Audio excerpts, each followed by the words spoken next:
안녕하세요. 안녕하세요. 반갑습니다. 반갑습니다. 사랑합니다. 사랑합니다. 사회자가 이 힘대로 6월 중순 지나가고 있습니다. 정말 세월 빠릅니다. 이렇게 코로나라는 그 단어와 함께 지금까지 그냥 지겹도록 살아오고 있는데 어느새 1년 반이 지났습니다. 서서히 어떤 끝이 좀 보이는 것 같은 그런 분도 있는데 그게 끝이 아니고 정말 이건 어쩌면 재난의 시작에 불과하다는 생각을 늘 가져야 될 것 같습니다. 성도들의 마음에 코로나가 세상의 끝이, 코로나가 우리의 모든 것이 대변되는 게 아니라 오직 우리는 주님 앞에 서는 그 순간이 우리 인생의 최종의 결론이라는 생각을 늘 가지고 항상 주님을 만날 예비하는 그런 자세로 살아가는 태도가 필요하다고 여겨집니다.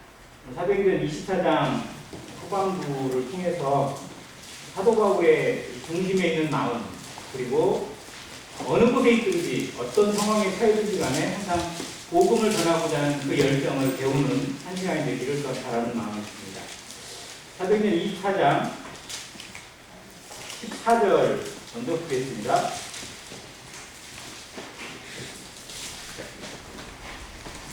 그러나 이것을 당신께 고백하리이다. 나는 그들이 이단이라 하는 도를 따라 조상의 하나님을 섬기고 율법과 선지자들의 글에 기록된 것을 다 믿으며 그들이 기다리는가 하나님께 향한 소망을 나도 가졌으니 곧 의인과 악인의 부활이 있으리라. 아멘이니라. 그의 신앙 고백을 이 벨릭스 총독 앞에서 그가 고백합니다. 그의 신앙 고백의 가장 큰 포인트는 의인과 악인의 부활이 있다는 이 부활 신앙에 담겨 있습니다.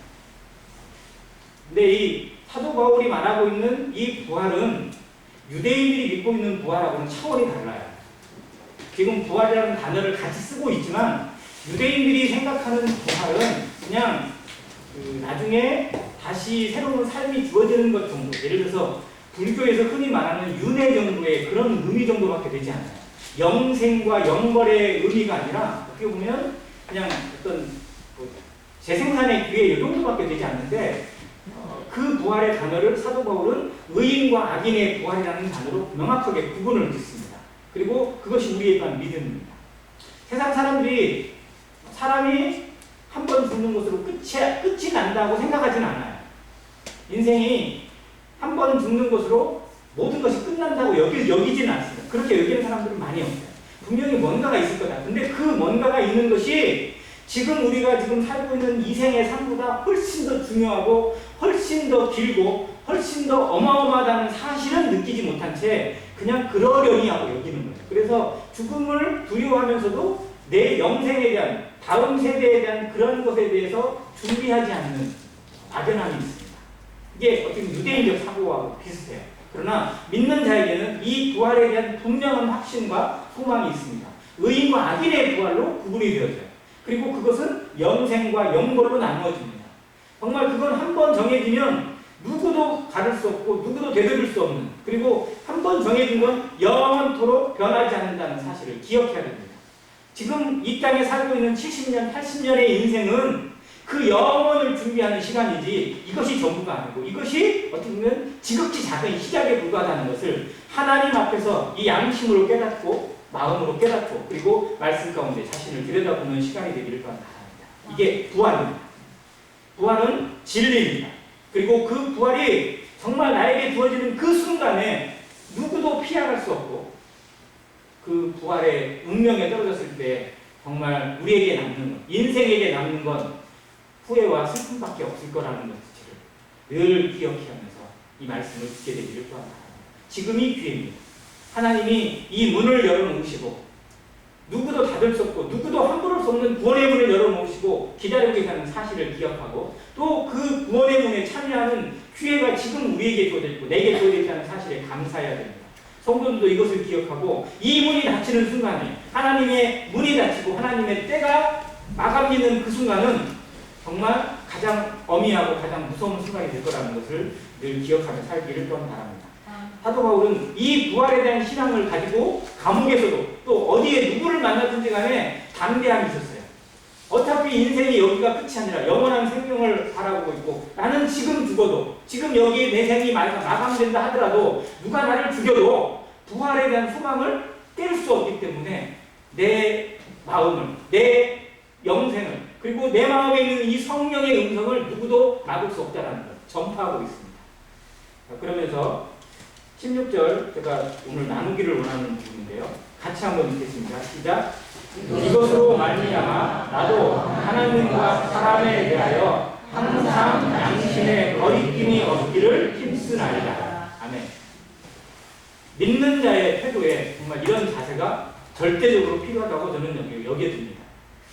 믿는 사람들이 성도가 하나님 앞에서는 어떻게 보면 참 그럴싸한 모습이 될 수도 있어요. 하나님 앞에서는 정말 자신의 자세를 갖추려고 합니다. 그런데 정말 중요한 건 하나님 앞에 제대로 살고 있고 하나님의 말씀을 경외한다면 그게 어디서 나와야 되냐? 사람 앞에서 나와야 돼요. 사람을 상대하는 자신의 자세, 사람들을 만나는 자신의 입에서 어떠한 말과 어떠한 태도가 나오는지 어떠한 삶이 나오는지가 그가 하나님을 얼마나 경외하고 있는지 보여주는 증거라는 겁니다. 예수 그리스도는 어릴 때 자라면서 누구에게 사랑스러워 가는 거예요? 하나님과 사람들에게 사랑스러워 갔습니다. 이게 균형이에요. 신앙은 밸런스가 돼야 됩니다.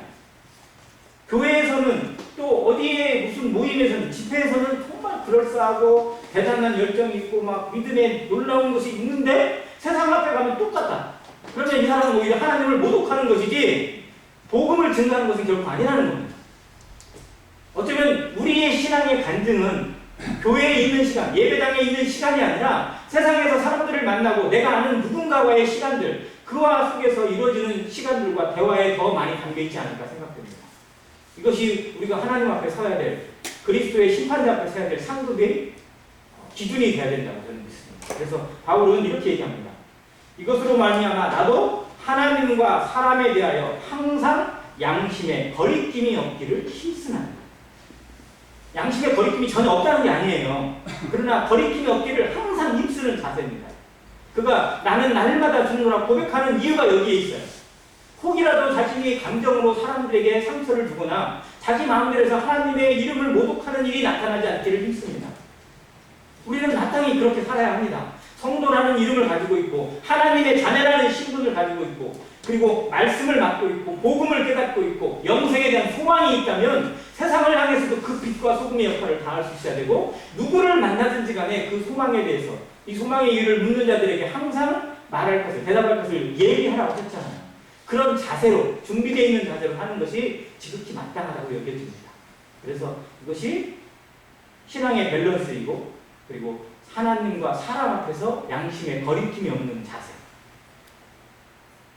그런 마음의 자세를 가지고 있다면 세상에서 손해를 보더라도 세상에 있는 사람들에게 혹 오해를 받더라도 혹은 억울한 일을 당하는 그 순간에도 하나님을 생각함으로 그리고 그리스도의 십자가를 생각함으로 무엇이 더 선인지 무엇이 더 유익한 것인지 무엇이 정말 그 영혼을 위한 하나님의 방법인지 우리에게 고민이 찾아올 겁니다.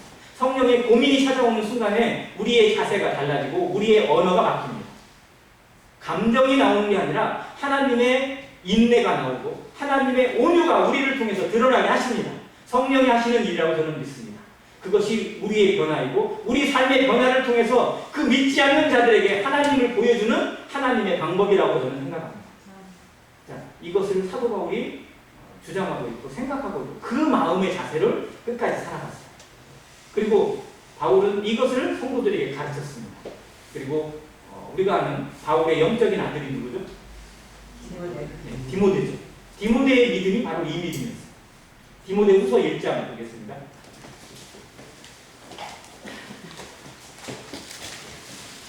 디모데후서 1장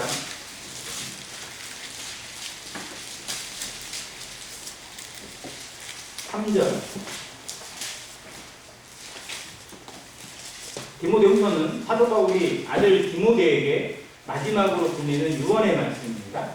정말 더 특별한 마음이 담겨있는 그런 성경의 말씀인데 내가 밤낮 간구하는 가운데 쉬지 않고 너를 생각하여 청결한 양심으로 조상때부터 섬겨오는 하나님께 감사하고 내 눈물을 생각하여 너 보기를 원하면 내 기쁨이 가득하게 하려 함이라. 5절에 이는 내 속에 거짓이 없는 믿음이 있음을 생각하며.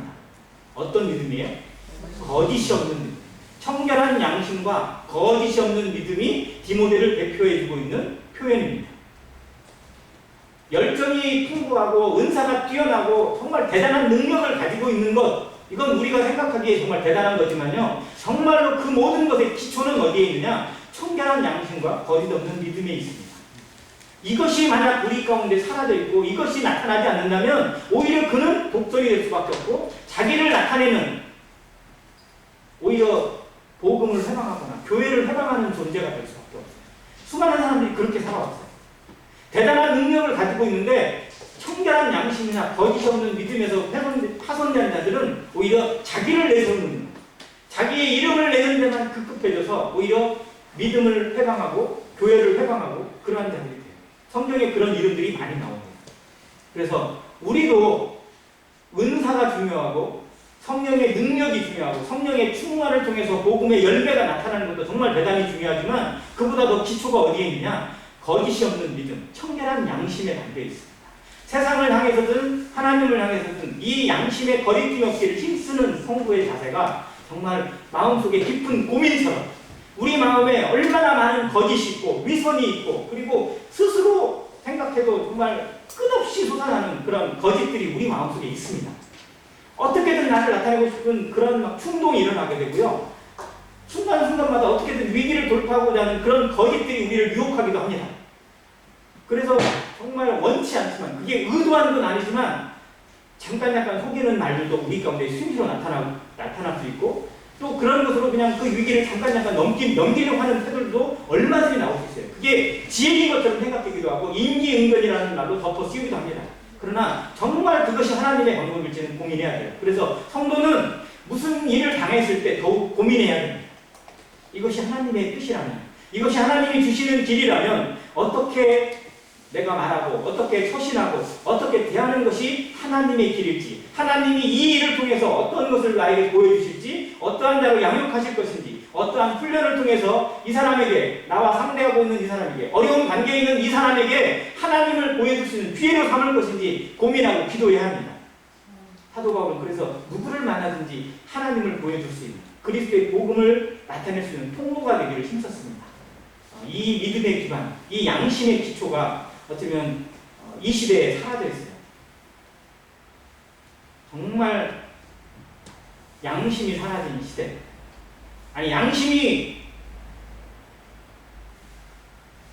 무엇인지도 정말 잃어버린 시대가 아닌가 싶어요. 농담처럼 들리는 말이지만 정말 무서운 말이 뭔지 아세요? 양심이 밥 먹여주냐는 말. 지금 이 시대를 대표하는 말 중에 하나입니다. 양심이 밥 먹여주냐. 어떻게 해야 돼요? 순간순간마다 자기한테 무엇이 유익한지, 무엇이 도움이 되는지, 무엇이 좋은 것인지 그걸 택해야 돼요. 그래서 얼마나 많은 정보를 얻어야 되고 남들보다 빨리 뭔가를 해야 되고 남들보다 앞서서 뭔가를 해야 되는 시대에 살고 있어요.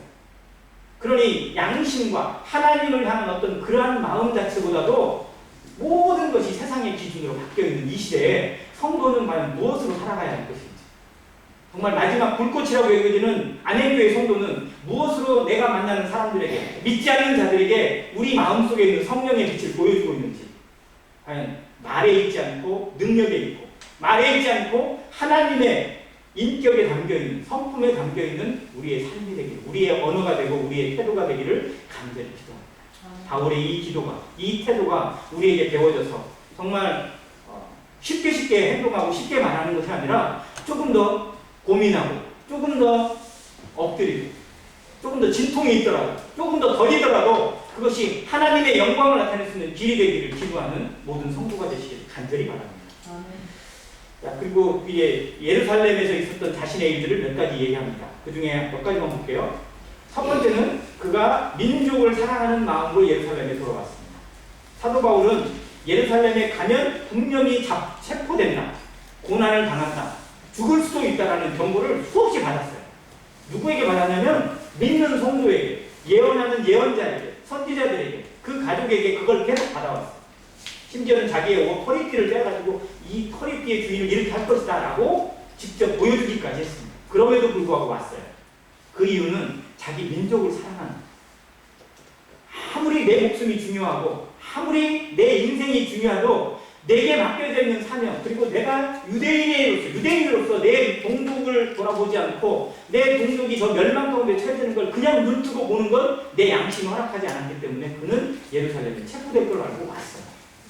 그리고 그걸 통해서 하나님이 어떤 길을 보여주시기를 기도했어요. 로마서 9장에 보면 사도 바울이 자기 동족을 향해서 나오는 마음의 기도가 있어요. 뭐라고 기도합니까? 내가 하나님의 은혜에서 끊어질지라도 원하는 나라고 얘기했어요. 우리들이 가끔씩 우리의 친족을 위해서, 우리의 가족을 위해서, 우리의 정말 사랑하는 어떤 불신자를 위해서 기도할 때 어쩌면 그렇게 기도하실 겁니다. 하나님, 내 삶이 끊어지더라도 정말 이 영혼이 구원받게 해달라고 하는 그런 기도를 했죠. 바울이 그렇게 기도했습니다. 그리고 그래서 예루살렘에 왔어요. 그리고 예루살렘 교회에게 정말 여러 후원금과 어떤 구제의 어떤 그런 헌금을 가지고 와서 전달을 했습니다. 그 얘기를 해요.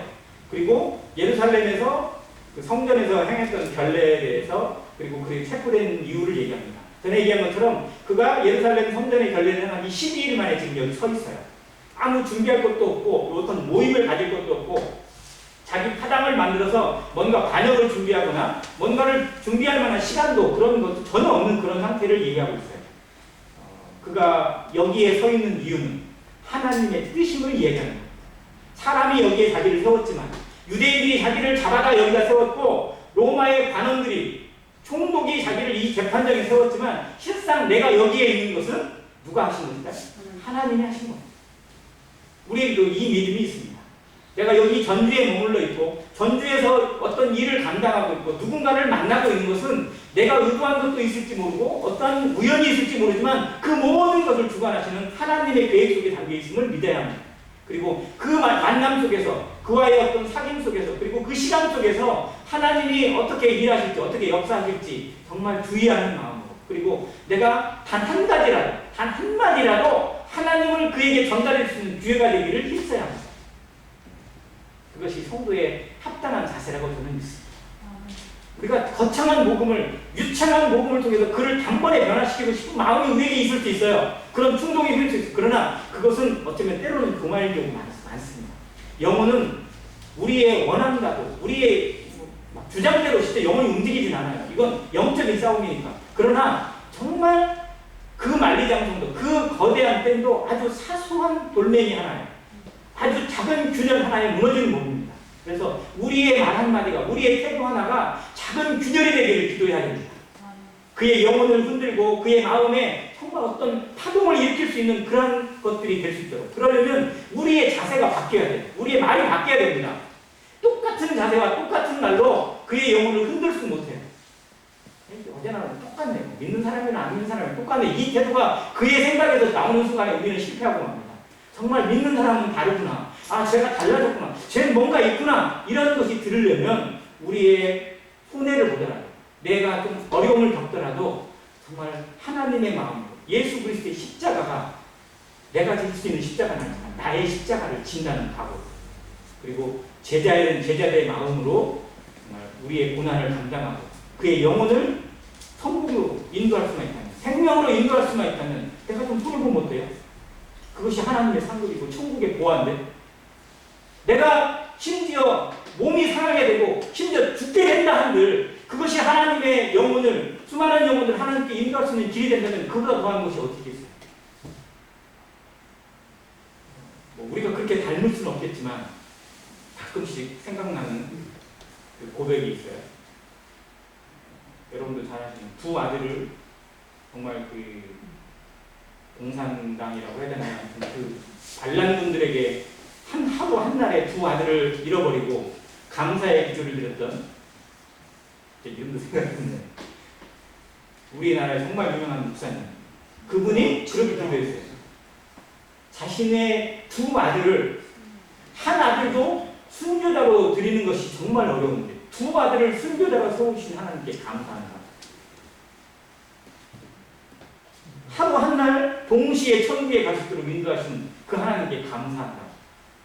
그리고 그 아들의 생명을 통해서 또 다른 사람들에게 생명을 줄 수 있고 영혼을 이끌 수 있는 능력을 주신 하나님께 감사한다. 그래서 9가지 기도 제목을 써서 고백했던 그 장례식을 주도하는 9가지의 감사 제목이 있어요. 정말로 참 살아있는 신앙의 고백이라고 저는 생각이 되었습니다. 아무튼 우리에게 내게 혹 손해가 되더라, 내가 혹 어려움을 겪더라, 내게 좀 피해가 되더라도 그것이 그의 영혼에게 파동이 될 수 있고 그의 영혼을 이끌 수 있는 일이 되고 또 누군가를 하나님께 인도하고 하나님을 보여줄 수 있는 통로가 되기를 기도하는 그러한 마음이기를 또한 간절히 바랍니다. 자, 이제 그가 고백하고 나니까 벨릭스가 이렇게 얘기합니다. 22절, 벨릭스가 이 도에 관한 것을 더 자세히 아는 거로 연기하여 이르되 천부장 루시아가 내려오거든 너희 일을 처결하리라 하고 백부장에게 명하여 바울을 지키되 자유를 주고 그의 친구들이 그를 돌보아주는 것을 금하지 말라 하니. 자, 전에 얘기한 것처럼 벨릭스는 정말 악독한 총독이에요. 정말 모든 총독들, 유대 총독 가운데 제일 악질 중에 악질이 벨릭스입니다. 근데 이 벨릭스가 이 도에 대한 것, 즉 유대인의 관습이나 율법이나 이것에 대한 것들을 좀 알아요. 그가 따로 공부를 해서 아는 것도 있을지 모르지만 실상은 그의 아내가 헤롯 가문의 여인이거든요. 뒤에 나옵니다. 드루실라라고. 자, 드루실라는 헤롯 아그리파 1세의 딸이에요. 그러다 보니까 헤롯 가문은 유대의 왕이잖아요. 유대의 왕으로 지키다 보니까 그가 실제로 이두메 사람이긴 하지만 유대의 율법을 거의 알아요. 헤롯 가문은 유대인들을 통치하기 위해서 유대의 법을 알아야 돼요. 그러다 보니 간접적으로 유대의 법을 어느 정도 알고 있어요. 자기가 좀 아는 척을 하면서, 근데 자기가 아는 지식으로 받아보면 바울은 당연히 무죄예요. 그럼 방면을 해야 되잖아요. 근데 방면하지 않아요. 뒤에 보면 아주 2년 동안이나 부류시켜줘요. 바울은 좀 억울한 역사를 계속하고 있는 거예요. 근데 이 억울한 역사를 계속하게 하신 하나님의 뜻이 무엇인지 우리가 다 알지는 못해요. 자, 요셉이 그 보디발의 집에 가가지고 정말 그 집을 부흥시키고 정말 번영하게 만들고 어마어마한 부자가 되게 만들었어요. 근데 오히려 어디로 갔어요? 억울한 누명 쓰고 감옥 갔잖아요. 얼마나 억울해요. 그냥 보디발 막 저런 대응망당하는 이런 생각이 들기도 해요. 자, 근데 그 감옥에 들어가서도 하나님의 형통을 통해서 그 간수장에게 은혜를 입고 오히려 그 죄수 중에 있는 왕의 그 눈통에 난 두 관원들에게 꿈을 해석해줘가지고 이 술 같은 관원장이 그 꿈 해석을 받고 그냥 복직이 됐어요. 그리고 복직되면서 그 관원장이 뭐라고 했냐면 내가 딱 복직이 되면 너 제일 먼저 빼내줄게. 약속하고 나갔어요. 그렇잖아요. 얼마나 기쁘겠어요. 내가 복직이 된다고? 그럼 얼마나 좋아요. 내가 너 당장 빼줄게. 해놓고 나갔는데 빼줘야 안 빼줘요. 딱 잊어버리고 얼마 동안. 딱 2년 동안. 정말 여기에 2년하고 사도 바울이 같이 2년하고 어떻게 보면 참 약간 비슷한 내용도 있는데 왜 하나님이 그렇게 하셨는지 그때 당시에 요셉은 이해 못했어요. 얼마나 억울했겠어요. 이런 정말 저것이 그냥 나갈 때는 훑고 나가더니 딱 눈 닫고 입 닫고 그냥 노릇 치한다고 얼마나 화가 나겠어요. 근데 그렇게 하신 하나님의 뜻이 우리가 분명히 깨닫게 되죠. 나중에 알게 되잖아요. 요셉도 나중에 알게 됐어요. 우리가 지금 모든 걸 알 수는 없어요. 지금은 이해 안 될 수도 있어요. 왜 저러는지, 왜 이 사람이 이렇게 막 말도 안 듣고 왜 이렇게 어려운지 이해 안 될 수도 있어요. 그러나 하나님의 분명한 뜻이 있을 거라고 확신하는 믿음이 필요합니다. 하나님은 분명히 우리에게 더 좋은 것으로 돌려주시는 분이시니까. 이런 것을 바울이 아마 생각했을 거예요. 자, 그런데 여기에 바울이 자유를 얻습니다. 죄수는 죄수인데 모든 것이 다 풀려져 있는 죄수예요. 자유롭게 해요. 마음대로 가고 싶은데 가고 어디 가서 누구를 만나고 싶은지 뭐 하든지 마음대로 할 수 있는 자유를 얻게 했어요. 자, 이 자유를 통해서 저는 아마 그의 인생의 재충전의 시간을 가지지 않았을까 싶습니다. 때로는 성도들에게 고난의 시간이 그의 영성을 재충전하고 또 하나님에 대한 어떤 그런 간절함을 배울 수 있는 기회로 삼기도 합니다. 그래서 우리에게 고독의 시간도 필요해요. 뭔가 브레이크가 걸리는 시간도 우리에게 때로는 필요합니다. 하나님이 그 시간을 얼마나 귀하게, 얼마나 아름답게, 얼마나 놀랍게 사용하실 것인지 기대하는 자세가 필요해요. 다 알 수는 없지만 아마 이때 아마 중요한 어떤 성경의 교리들이나 또 중요한 교회의 어떤 그런 질서들이나 이런 것들도 그의 마음속에 하나님이 주셔서 세우지 않았을까. 왜? 돌아다니고 복음 전하고 바쁜 동안에는 그거 하기 힘들잖아요. 근데 이런 시간을 억지로 주셔서 뭔가를 정리하게 하고 재충전할 수 있는 기회를 주시는 하나님을 생각합니다. 자, 그런 다음에 24절입니다. 수일 후에 벨릭스가 그 아내 유대 여자 드루실라와 함께 와서 바울을 불러 그리스도 예수 믿는 도를 듣거늘. 정말 이 말씀 좀 이해되세요? 벨릭스 총독이 자기 아내, 아까 얘기했지만 헤롯 가문의 딸이에요. 이 여자하고 와서 복음을 듣는 거예요. 바울을 청해서. 자, 그 얘기는 바울이 이 감옥에 있는 동안에 뭔가 다른 죄수하고 다르고 지금까지 벨릭스가 경험했던 죄수와는 다른 모습을 보였을 것을 짐작할 수 있어요. 아, 얘는 정말 뭔가 좀 특별한 게 있구나. 그러니까 벨릭스 같은 사람도 제 얘기를 좀 듣고 싶은데 뭔가 있을 것 같은데 이런 생각을 듣고 아내와 찾아와서 복음을 들었어요. 다른 문헌에 의하면 이 아내 드루실라가 더 바울을 만나기를 간청했다고 하는 기록이 있어요. 자, 어떻게 보면 하나님이 기회를 주시는 거죠. 악인에게도 기회를 주시는 하나님. 복음을 들을 수 있는 기회를 주시는 거예요. 하나님은 언제든지 어떠한 일이든지 아무튼 기회를 만드셔서 그의 귀를 열고 그의 마음을 열고 그에게 하나님의 말씀과 복음이 들어갈 수 있는 통로를 항상 예비하시는 분임을 우리가 보게 됩니다. 이해 안 되는 방법. 대개 남자들 술 많이 먹고 뭐 이렇게 살던 사람들이 갑자기 사고 나거나 좀 어떻게 아프거나 그런 일을 통해서 하나님 믿게 되는 사례들이 의외로 많아요. 그러니까 아픈 것은 분명히 불행이지만 그것이 하나님께 돌아올 수 있는 통로가 되게 하시는 하나님의 기회라는 사실을 우리가 압니다. 자, 그런 기회를 이 벨릭스에게 주신 거예요. 자, 그런데 25절 바울이 의와 절제와 장차 오는 심판을 강론하는 벨릭스가 두려워하여 대답하되 지금은 가라. 내가 틈이 있으면 너를 부르리라. 자, 불렀어요, 바울을. 그리고 바울이 복음을 전했어요. 근데 바울은 듣기 좋은, 입맛에 좋은 복음을 전했을까요? 아니면 담대한 복음을 전했을까요? 담대하게 전했어요. 자, 벨릭스가 아까 어떤 사람이라고 그랬죠? 압제하고 또 성적으로도 아주 부도덕하고 타락한 사람이고요. 돈만 챙기는 사람이었어요. 자, 그런 사람한테 뭐를 얘기했다고요? 의와 절제와 심판을 얘기했어요. 그러니까 이 얘기는 무슨 얘기예요? 너 하나님 앞에 죄인이라는 거예요. 너는 정말 빼도 박도 못하는 죄인이라는 거예요. 네가 지금까지 행한 일을 생각하라는 거예요. 의가 무엇인지 분명히 얘기를 했어요. 너는 불의한 사람이라는 거예요. 절제를 얘기했어요. 너는 전혀 절제 없는 방탕하고 방종한 인생이다라는 것을 경고하는 겁니다. 그리고 그 결과로 뭐가 온다? 심판이 있다라는 걸 분명히 얘기했어요. 아, 그러니 듣기 좋아요, 안 좋아요? 아, 교회 가면 잘 오셨습니다. 정말 인자하고 착하고 있습니다. 하나님의 사랑 듬뿍 받으세요. 이렇게 얘기하면 얼마나 좋아요. 근데 그 사람한테 가가지고 당신은 어찌할 수 없는 죄인입니다. 빼게해야 됩니다. 하나님 앞에 엎드리십시오. 이렇게 얘기하면 누가 듣기 좋겠어요. 그러나 그렇게 얘기해야 돼, 안 해야 돼? 해야 되는 거예요. 왜요? 인생은 하나님 앞에 자기 자신이 분명히 살펴야 돼요. 경고를 받아들여야 돼요. 그리고 나서 하나님의 은혜가 오는 것이지 자기가 누구인지 자기가 하나님 앞에 어떠한 죄인인지 깨닫지 못하고 은혜가 오기를 바라는 건 도둑놈 거예요. 그러나 교회가 사람들이 혹 떠나갈까봐 사람들이 싫어할까봐 좋은 얘기만 하나님은 복을 주시는 분입니다. 하나님은 은혜와 사랑이 넘치시는 분입니다. 하나님은 끝까지 참으시고 인내하시고 당신을 부어주십니다. 아, 이 얘기는 성경에도 분명히 있어요. 그러나 그게 틀린 얘기는 아니지만 그렇게 말하는 건 복음이 아닙니다. 저도 그런 얘기 할 수 있어요. 얼마든지 할 수 있어요. 얼마든지 성경 그런 거 찾아가지고 듣기 좋은 소리들, 성도들에게 듣기 좋은 소리, 구도자에게 듣기 좋은 소리 얼마든지 할 수 있어요. 그러나 그렇게 할 수가 없어요. 양심에 거리껴서 그렇게 할 수가 없어요.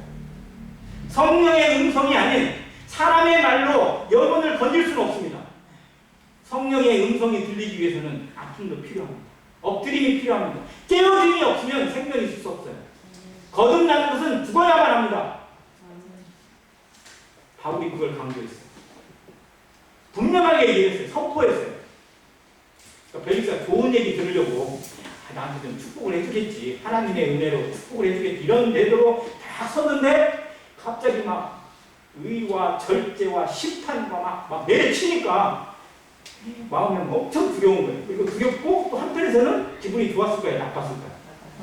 역시 내가 총독인데 저를 내가 지금 너 말 한마디 너 죽일 수 있는 나한테 이렇게 얘기를 해? 이런 기분 나쁜 것도 있었을 거예요. 근데 함부로 할 수가 없어요. 왜? 틀린 말이 아니니까. 그 마음에 두려움이 생겼어요. 근데 그 두려움 그대로 자기를 인정하고 싶어요? 인정할 수가 없어요. 그래서 이렇게 얘기해요. 지금은 가. 예전 성경에 뭐라고 써있어요? 시방은 가라 이렇게 써있어요. 시방이라고 써있어요. 자, 시방은 가. 내가 또 너를 부르겠다. 때가 언제인데? 언제가 때예요? 한번 생각해보세요. 언제가 믿을 때예요? 지금이잖아요. 근데 미루는 사람은 끝까지 미뤄요. 아, 지금은 바쁘니까, 지금은 뭐가 있으니까, 지금은 뭐 하니까. 내가 이거 풀리고 나면 막 성도들도 안 그래요? 지금은 사업에 바쁘니까, 지금은 뭐가 있으니까, 지금은 이러니까 내가 이거 풀리고 나면 더 헌신하고 더 열심히 하겠습니다. 근데 그 다음 해에 되면 더 바빠요? 세상이 가만 안 놔둬요. 그렇게 핑계대는 사람은요, 세상이 딱 알아요. 내는 바쁘게만 하면 되는구나 라고 해서 계속 바쁘게 돌려요. 정말 우리에겐 단호한 결단이 필요합니다. 믿음은 결단이에요. 믿음은 순간의 결단입니다. 성령의 역사는 그 순간에 이루어집니다. 하나님의 역사예요. 말씀이 임하는 그 순간에 살아나잖아요. 예수 그리스도께서 살아나리라는 그 순간에 살아나잖아요. 오래 걸리지 않아요. 그런데 사람은 결단하지 못해요. 두려워해요. 주저주저해요. 머뭇머뭇거립니다. 이게 벨릭스의 마음이에요. 자기가 지금까지 가져온 것들을 포기할 수가 없어요. 이 자리를 포기할 수 없고 자기의 권세와 이 부와 명예를 포기할 수가 없어요. 엎드릴 수가 없어요. 내가 죄인이다라고 하나님 앞에 인정을 못하는 거예요.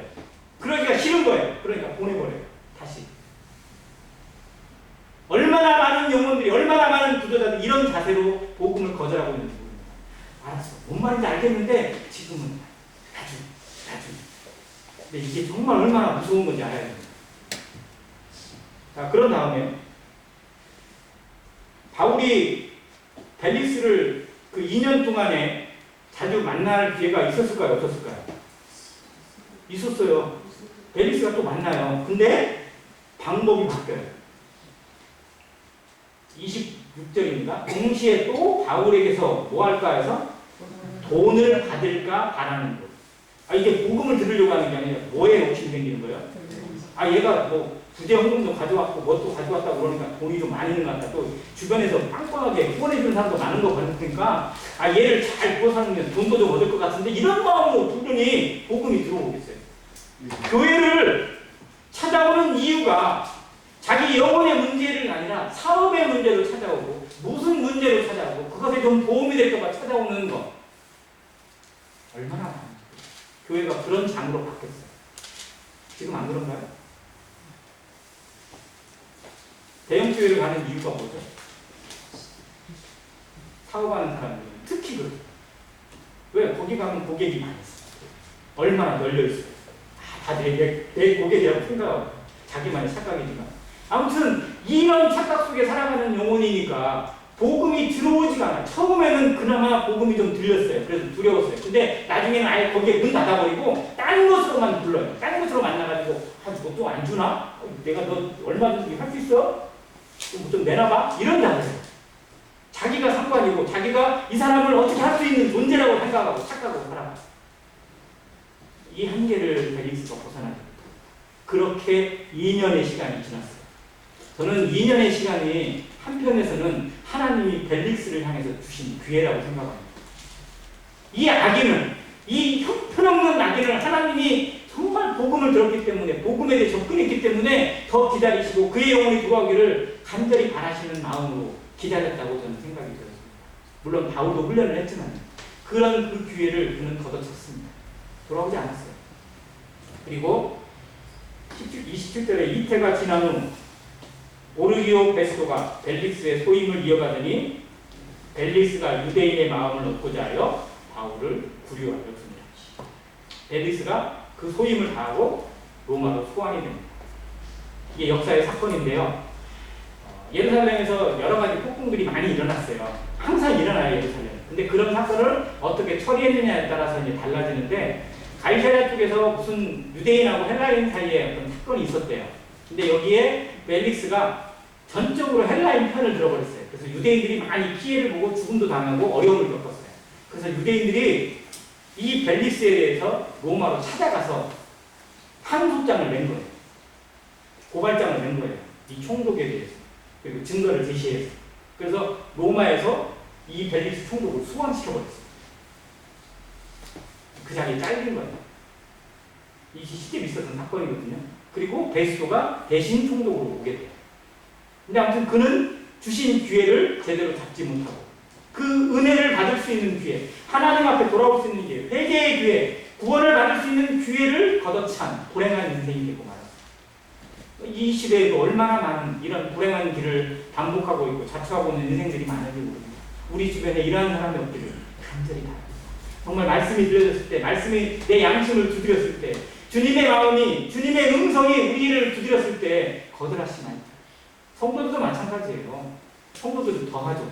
하나님의 말씀이 우리 심령 가운데 흔들리고 우리의 마음속에 양심을 두드리고 있다면 그거 함부로 없애거나 함부로 주저해서는 안 됩니다. 정말 그건 하나님의 명령이고 하나님의 말씀입니다. 말씀은 곧 하나님이십니다. 이 말씀이 우리에게 들려준다는 건 하나님이 우리에게 명령하고 계시다는 거고 기회를 주고 계시다는 겁니다. 우리를 살려주시는 이유, 우리에게 하루를 허락하시는 이유는 하나님 앞에 더 분명한 삶을 살고 더 아름다운 삶을, 더 아름다운 열매를 맺을 수 있는 기회를 주시는 것입니다. 이 기회를 헛되이 보내지 않는 성도가 되기를 간절히 바랍니다. 그래서 이 바울에게 주신 이 아름다운 태도, 이 분명한 태도처럼 우리도 어떠한 상황에 있든지 무슨 일을 만나든지 누구 앞에 섰든지 간에 복음에 대한 확신 속에서 하나님의 말씀을 누구에게든지 전할 수 있고 또 분명한 태도로 양심에 어긋남이 없고 거리낌이 없는 이 태도로서 우리가 하나님의 사람인 것을, 하나님이 우리 안에 계시고 성령이 내 인생을 주장하는 분이라는 것을 그에게 보여줄 수 있는, 증거할 수 있는 빛과 소금으로 살아가기를